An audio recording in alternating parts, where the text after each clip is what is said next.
Isang malaking tulong ang dumating sa Northern Mindanao at BARMM matapos personal na pangunahan ni Pangulong Ferdinand R. Marcos Jr. ang pamamahagi ng 71 bagong patient transport vehicles. 85 units ang ipamamahagi sa mga lungsod at munisipalidad ng Misamis Oriental, Misamis Occidental, Bukidnon, Camiguin, Lanao del Norte, Lanao del Sur, samantalang 6 na units naman ang inilaan para sa Bangsamoro Autonomous Region in Muslim Mindanao o BARMM. Malaking bagay ito lalo na sa mga lugar na malalayo sa ospital at madalas tamaan ng kalamidad. Layunin nito na palakasin ang kahandaan ng bawat lokal na pamahalaan sa panahon ng sakuna, emergency at iba pang krisis medikal. His Excellency Ferdinand R. Marcos Jr.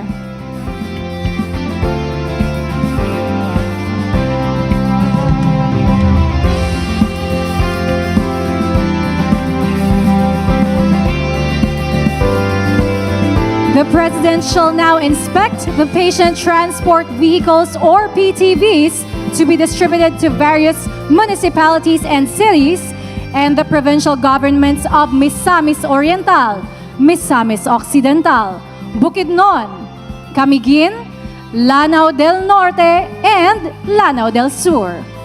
The President is being assisted by PCSO General Manager Melquiades Robles and PCSO Chairperson Retired Judge Felix P. Reyes.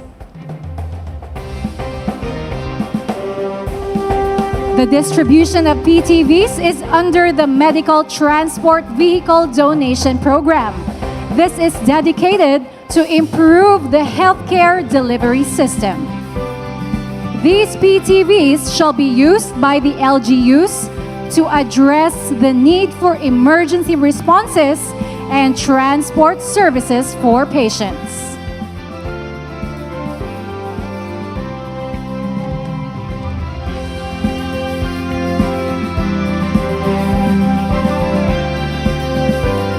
Indeed, these PTVs will be a great help to our LGUs.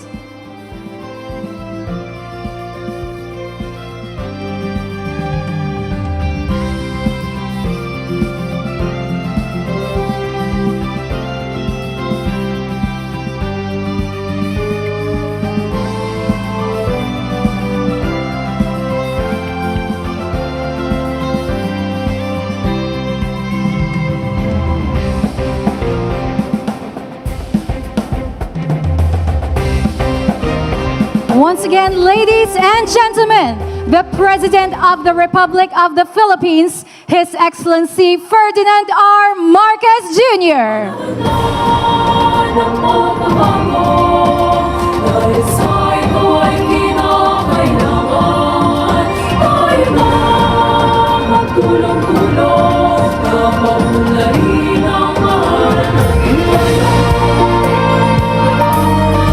We may now be seated.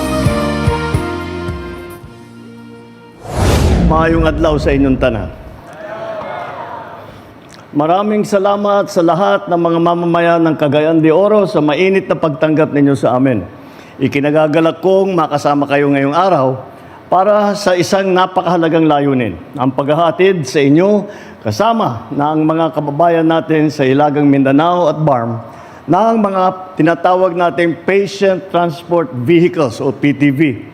Bilang dating opisyal ng lokal na pamahalaan, alam ko naman kung gaano kahalaga ang magkakaroon ng sasakyan na magagamit tuwing may mga kababayan tayong kailangan madala sa paggamutan. Batid naman nating lahat na kapag kalusugan ang pinag-uusapan, ang bawat segundo ay mahalaga. Kaya ang tunay na hamon dito ay kung paano tayo makarating kaagad sa ospital o kang anong health facility. Etong mga PTV na ito ay makakatulong sa ligtas at maayos na pagdadala sa ating mga kababayan na nangangailangan ng medikal na atensyon. Alam po ninyo, sinadya ang disenyo ng mga sasakyang ito upang makarating kahit sa makikitid na daan at malalayong lugar. Ito ay naging leksyon na natutunan namin sa Ilocos Norte dahil nangyari sa amin, meron nang nag-donate galing sa Amerika, yung nakikita natin sa sine, yung sa television, yung malalaki talaga na ambulance, na kumpletong-kumpleto. Kahit dalawa pa, kung ang pasyente, pwede isakay. Meron kaming dalawang ganon. Number one, yun na nga, hindi makapasok sa maliliit na daan. Pangalawa, pag nasira, walang marunong mag-ayos. Pangalawa, walang pyesa. Kaya nung mag-order kami nitong mga sasakyan, sinabi ko, yun ang naging problema namin. Kailangan yung tinatawag na appropriate technology. Huwag na tayong kumuha ng pinakamalaki, pinakamaganda na ginagamit sa Amerika dahil malalapad ang kalsada sa Amerika. Kaya hindi babagay dito sa atin. Tapos yun na nga, ang hindi naman minsanan nito, kailangan tumakbo ito ng taon-taon. Kaya kailangan madaling ayusin ito kahit sa ang mekaniko, sa kasa man o hindi, at madaling makakuha ng pyesa. Kaya naisip namin, hindi pala praktikal ang mga ganyang klaseng PTV. Lalo na't nais natin na matulungan ang mga nangangailangan, lalo na yung mga nasa malalayo. Sila talaga ang nangangailangan nitong mga PTV na ito. Kaya nakakatiyak ako na maraming matutulungan nitong ating PTV at itong Medical Transport Vehicle Donation Program ng PCOSO. Ang programa na ito ay sagot sa pangangailangan ng ating komunidad. Katuparan ng ating pangako na makapag-abot ng maagap at abot-kayang serbisyong pangkalusugan sa bawat Pilipino, nasan man sila. Ito po ay tugon ng pamahalaang handa, mabilis at inyong maaasahan. Mula noong Hunyo ng 2022, nakapagbigay na po tayo ng 570 PTV sa mga lokal na pamahalaan, maliban pa sa NCR. Noong nakaraang taon, nangako tayo na ang lahat ng lalawigan ng bansa ay makakatanggap ng PTV. Simula noon, 271 PTV ay naipamahagi natin. Bilang patunay sa pagtutupad ng pangakong ito, ngayong araw ay magkakaloob naman tayo ng 71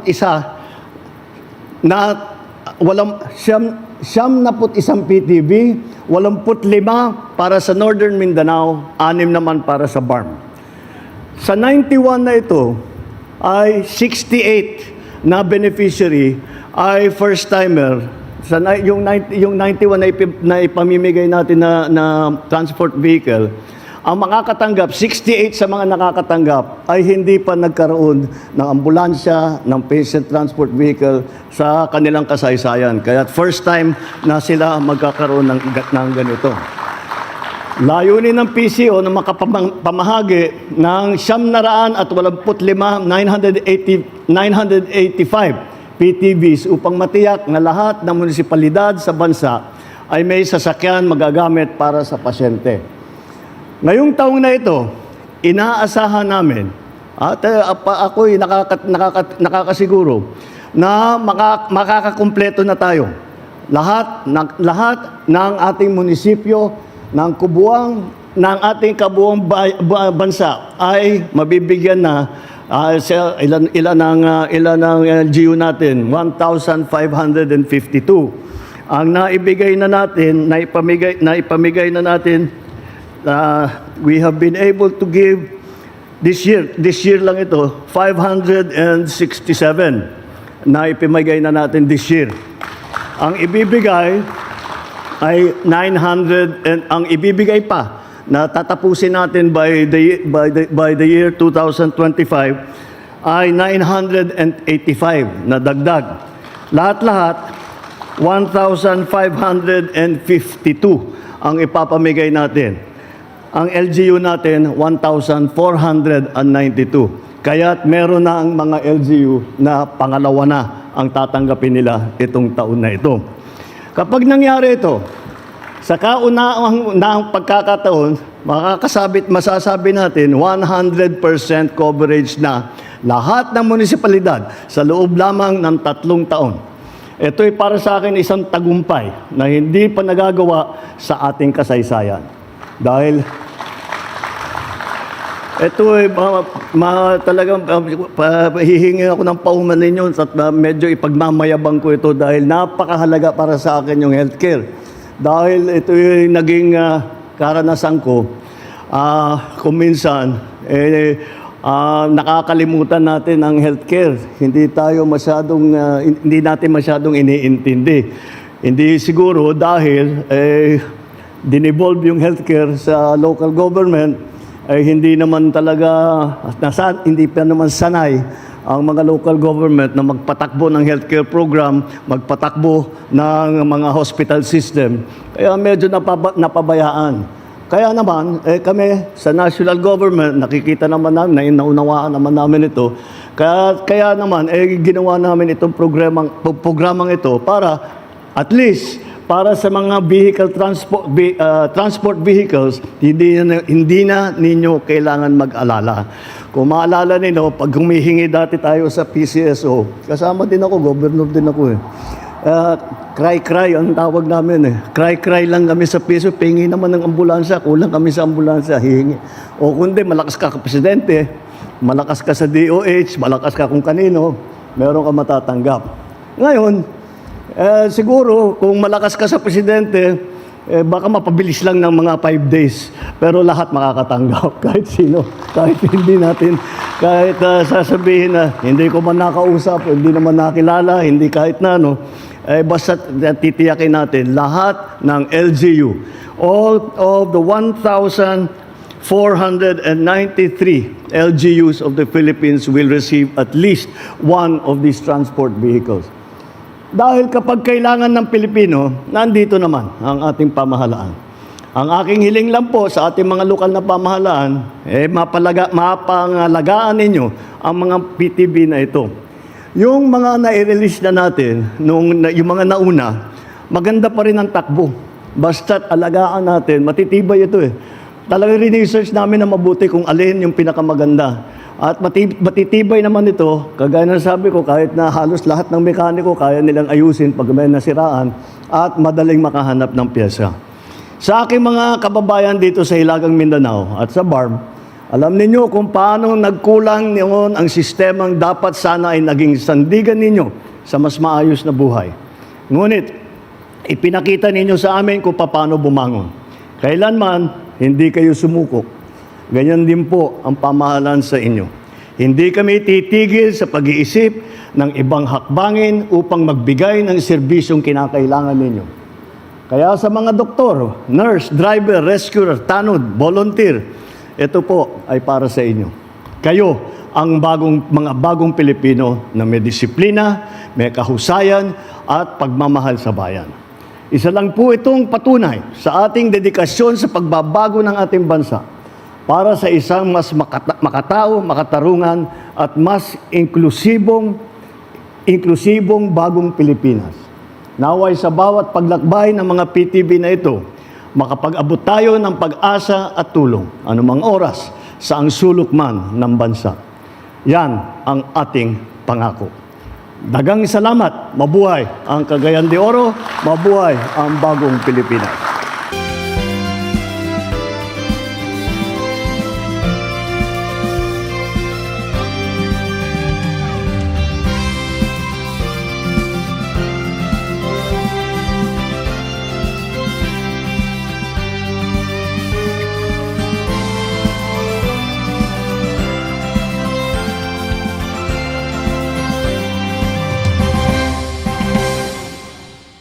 Mahalaga po ito sapagkat ito po ang biggest tranche, pinakamalaking pagbaba ng ambulansya para sa ating mga mamayan. Ito ang ating mga ambulansya or PTVs are equipped with the basic life-saving and life support systems. No? So yan ang magandang mangyayari dito at maganda rin malaman ng mga tao. Now of the 91, 68 had never received an ambulance. No? So this is patunay ito ng pagmamalasakit ng pamahalang Marcos na maramdaman ng tao ang presensya ng gobyerno. Nandito tayo, pumupunta sa tao, hindi nyo na kailangan pumunta sa pamahalan. Ang pamahalan po ang pupunta sa inyo. Mahalaga ang buhay ng tao. bawat buhay ay mahalaga. Yan po ang pinaninindigan natin. At sa taong po ito, sisiguruduhin po ng PCSO na ang lahat po ng munisipyo sa buong Pilipinas ay makakatanggap ng tagi-isang ambulansya. Regardless of your political affiliation, your political orientation, hindi po natin titignan yan. Lahat po tayo Pilipino. Lahat tayo nangangailangan ng serbisyo. At yan po ang ating gagawin ngayong araw na ito. At importante na malaman ng mga tao na andito tayo, na handa tayong tumulong. Malaking tulong yan sa mga mamamayan natin. I have 14 municipalities and 3 cities who are recipient of this patient transport vehicle.